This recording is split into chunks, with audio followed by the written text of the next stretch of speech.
Hello everyone, my name is Alejandro Ranchal-Pedrosa and I'm going to be presenting TRAP, Debate of Rational Players to Solve Byzantine Consensus. It is a project I did at the University of Sydney with my supervisor Vincent Gramoli. So in order to explain the problem of consensus, we go back in history to the 15th century, to the fall of Constantinople. And what we have here is the Turkish forces embodied by 3 Ottoman generals attacking the city. And then we have a Byzantine general controlling the defenses of the city with the help of an Italian general that is an ally of the Byzantines. So in this problem, we already know, thanks to previous results in the field of distributed computing, that it will be impossible to conquer the city using the analogy of consensus, because it was proven that consensus can only be solved if at most a little bit less than a third of the participants are with the Byzantines. And because here we have 2 out of 5 that exceeds this bound, and so it will be impossible to solve consensus. However, we do know by history that the Ottomans managed to conquer the city of Constantinople. So how did they do so? Well, what they did is they talk with the Italian general and they offer him an offer that he cannot reject. The Italians there, it is true, they are allies with the Byzantines, they are related by religion and culture, but the Italians are merchants, they're businessmen, so they're rational people. And so the offer of the Ottomans from the perspective of rationality makes a lot of sense. The Ottomans basically tell the Italians, you can let us do our business here, conquer the city of Constantinople, and do not get involved, do not partake in this fight. And in exchange for that, once we conquer Constantinople, we will let you continue your business. However, if you help the Byzantines, we will attack your city, and your city will surely fall under our forces. And so, of course, under this strategy that we're going to call a baiting strategy, this rational general decides not to partake in the defense of the city. And that's how the Ottomans managed to conquer Constantinople. And so the question is the same for the problem of distributed computing.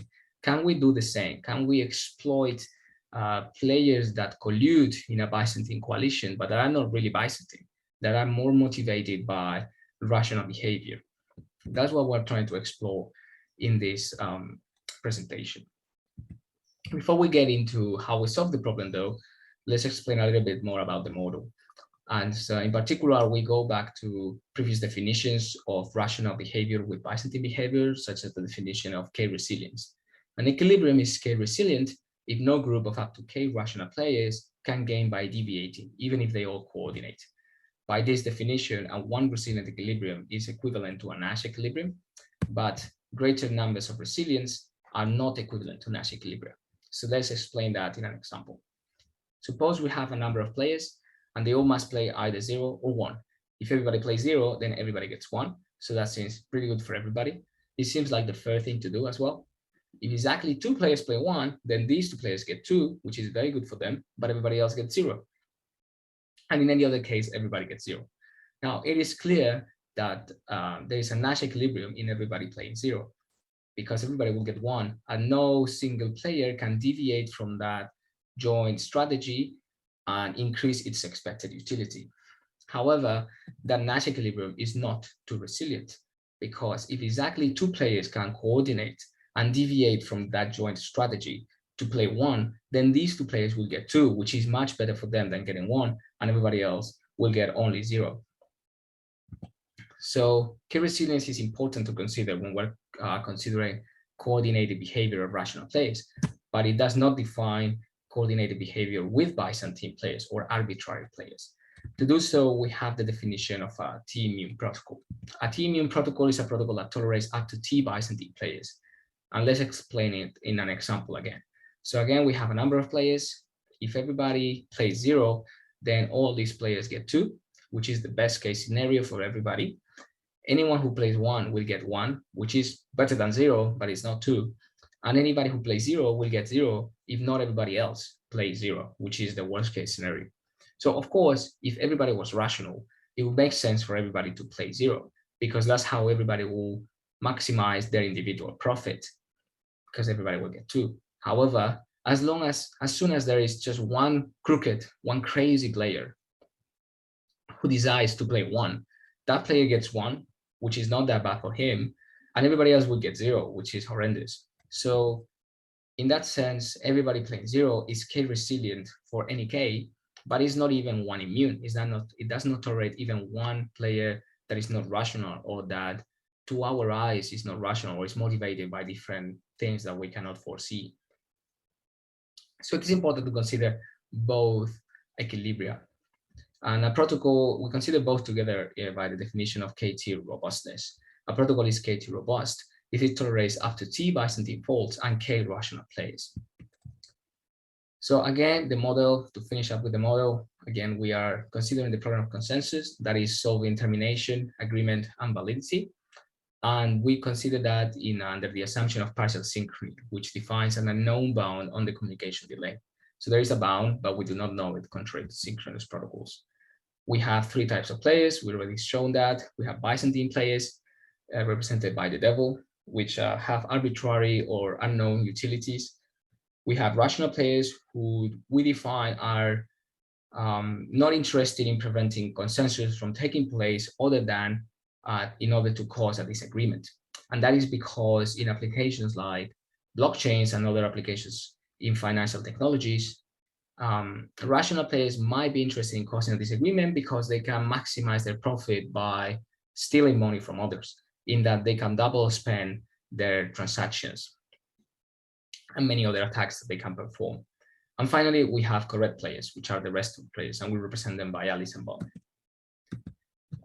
And then we define the rational agreement problem by solving consensus in the Byzantine fault tolerant case, that is with up to less than a third of Byzantine participants, and also the same protocol solving consensus in a different case, tolerating a coalition that exceeds this bound. And of course, this coalition will have to include some rational players, because it has already been proven in the 80s that this bound cannot be exceeded exclusively by Byzantine players. Having defined the model, we first get into the impossibility result before explaining our solution. And to do so, we've explained a couple of strategies that will be very useful to solve this problem. The first one is a punishment strategy. A punishment strategy is a strategy that correct players can play as a threat for deviating players, specifically irrational players, to prevent them from deviating. An example of that is crimes sentences. So in society, some rational players in difficult moments in their lives, for example, when they have some financially stressful situations, might be incentivized to committing crimes, such as robbing a bank. But the reason why many of these rational actors do not rob a bank or perform other types of crimes is because there is a good chance of them getting caught and being sentenced for their crimes. So that is a good example of a punishment strategy. This has been defined by previous work, but we realize a punishment strategy is not enough to solve this problem. And that is also a situation that occurs in society when a criminal group is strong enough. Suppose this criminal group has strong ties with powerful people in society, politicians, part of the police force, etc. It can be sure that it can manage to perform these crimes such as corruption in politicians, etc. And when that happens, what you need is a very good police operation that more often than not will target a member of the group, a weak member of the group. And once the police has caught this weak member of the group, the police offers this member a reduced sentence or full immunity in exchange for cooperation. And that is a very good example of the particular type of punishment strategy that we're looking at here. So a baiting strategy is a punishment strategy that requires collaboration from within the criminal group for it to take place. So in order for a baiting strategy to work, the first element is to convince some of the players of the coalition to collaborate. And the second element is the classical punishment element that acts as a threat to the rest of the players in the coalition. The reason why a baiting strategy is very important for the problem that we defined is that we prove that it is impossible to improve the classical bounds of Byzantine fault tolerance with rational players unless we implement a baiting strategy. So a baiting strategy is a necessary condition to solve the rational agreement problem. And then we show in our protocol that a baiting strategy suffices to solve the problem.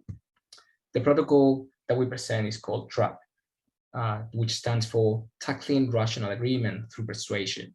It contains three components. The first one is a financial component in the form of a deposit per player that we ask, and a reward in terms of assets or financial value that we offer in exchange for information about the potentially criminal group trying to perform a disagreement.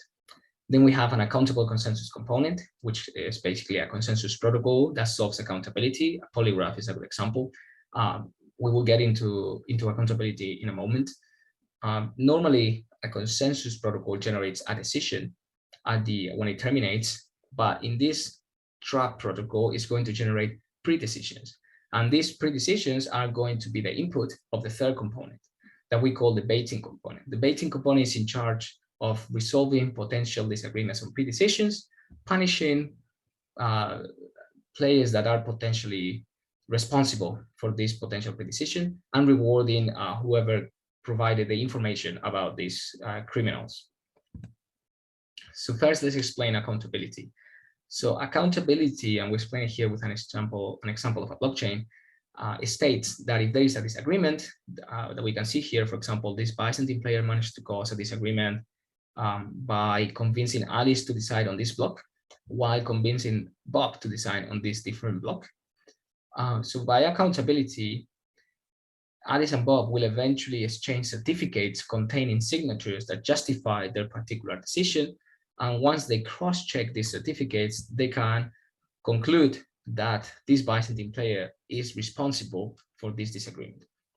So this is already half the job by accountability. But what accountability does not tell us is when Alice and Bob will be able to tell about this disagreement. So we need M rational players from the criminal group to prevent termination until they can be sure that the disagreement on pre-decisions will not materialize in a disagreement in decisions, and that they can be sure that they can expose the coalition so that they get the reward and the disagreement resolves in a final agreement. So finally, let's explain the baiting component. The baiting component is performed by a protocol that we call the Byzantine Fault Tolerant Commit Reveal Protocol, or BFTCR. It's a very simple protocol. It's basically a reliable broadcast per player where everybody shares their encrypted commitment. This encrypted commitment is either a pre-decision of a value from the output of the accountable consensus that was executed before, or instead a list of proofs of fraud that exposes a disagreement on the output of the accountable consensus component.